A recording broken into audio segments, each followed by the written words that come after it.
Why do some people choose to break quietly instead of asking for help? Why would someone carry everything alone, even when it is clearly destroying them?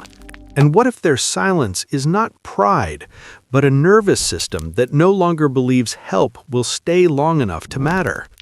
Some people do not ask for help even when they are drowning. They would rather suffer in private than need someone in public. To outsiders, it looks stubborn. Sometimes it even looks strong.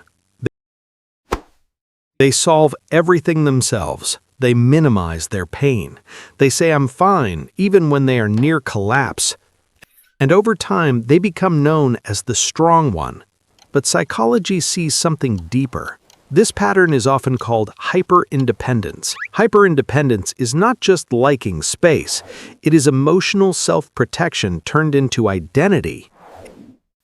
It happens when needing people stopped feeling safe a long time ago. Maybe they were ignored too often. Maybe they were disappointed too early. Maybe asking once felt worse than carrying it alone. So the brain learned a harsh rule: depend less, expect less, need less.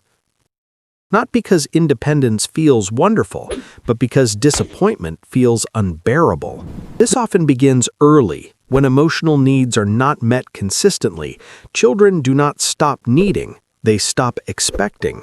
And that expectation follows them into adult life. Every request feels risky. Every dependency feels like exposure.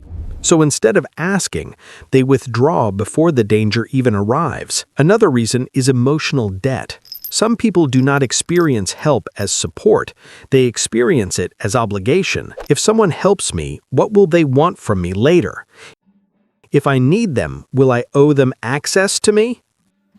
So they carry one more thing, then one more, then one more. And the world often rewards this pattern. People call them resilient, independent, low maintenance, reliable. But praise can hide pain, because being the strong one is often just another way of being the unsupported one. And this is why they become so lonely in ways other people do not notice. They are not always unsupported because no one exists. They are unsupported because their nervous system cannot trust reaching. And here comes the twist in the middle. This independence is not pure strength. It is adaptation. It is a survival strategy that once protected them. But what once protected them may now be isolating them. That is a painful truth, because it means the trait they admire in themselves may also be the wall keeping real support out. Healing begins when they stop calling this their personality and start seeing it as their conditioning. Because if it was learned, it can be retrained. That doesn't mean becoming dependent on everyone. It means learning that safe support exists. It means asking for something small before you wait until collapse. It means setting one burden down instead of proving you can carry all of them. And it means tolerating the discomfort of receiving care without immediately rejecting it. Start with something small and specific. Not "save me," just "can you help me with this one thing?" That small action can be more healing than another year of silent suffering. Because the nervous system learns through lived experience, not theory. And part of healing is learning the difference between unsafe people and safe support. Asking is not weakness, it is a relational skill, and self-compassion matters here. Shame only pushes the strong one mask tighter. Kindness makes new behavior possible. Real strength is not never needing. Real strength is staying honest while learning to receive.